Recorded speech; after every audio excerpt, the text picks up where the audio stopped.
Hello and welcome back to another video, guys. We've got this Ford S-Max 2011, I think it is, 61 plate, and engine management light is on. It is to do with the DPF, which you can delete, it'll just come back. Now, there's kind of a few ways around this. So obviously you need a diagnostic machine, there's no doubt about it. So what you can do is, if we go into the engine, well, actually, let's go out of this. Sorry, it doesn't give us the option. We'll go into service. Now, let's go into powertrain, service function, see if it's on there, PCM. So you can obviously reset the DPF and go for a drive. You know, put the car into third or fourth gear, and let the revs be around about 3,000 RPM, and your speedometer, obviously, you know, do your speed limit around whatever, between 60 and 70 miles an hour, and drive like this for a good like 20-30 minutes, and keep an eye on the temperature and on your oil and stuff, and just kind of maintain it. And once you've done this should kind of more or less resolve it. But if you want to do a standstill DPF regen, obviously you can do it through the machine and it will do it, but it's got to have like at least a quarter of a tank of fuel in, otherwise it may reject it. Sometimes it does. I don't know about this specific car, but some cars will do, and that should also resolve it.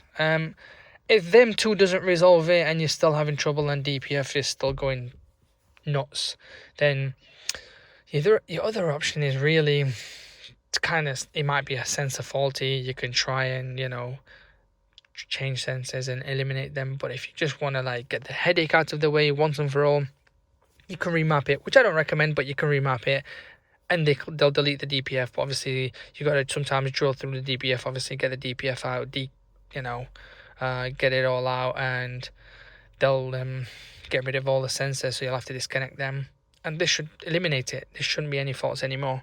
However, with this one, we will do, so reset.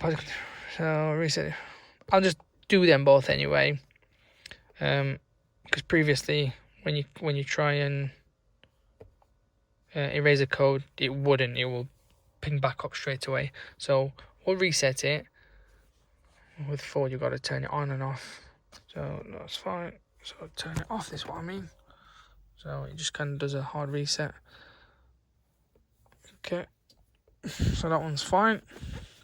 And then reset this one. Yes. Ignition is on. Okay.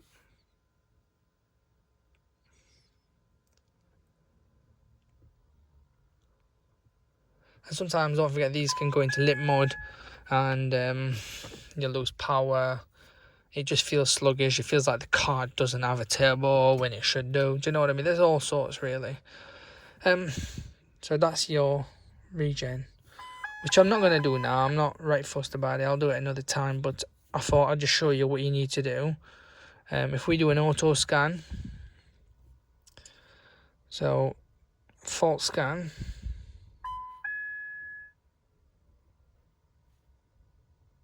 so they should now really erase. So it has gone, right? Previously when I deleted it, it was like boom, it was back on, there was no question. Whereas now it's gone. But like I said, that's not like sorted it, that's just, you've kind of fooled it in other words. But if you want it fully eliminated, you got to do them steps what I've said, and hopefully it should do it. And if not, your remap's the other option. Or if you really don't want the remap and you want to do it properly, like by the book, then just got to go through the sensor, really. But yeah, that's how we do it.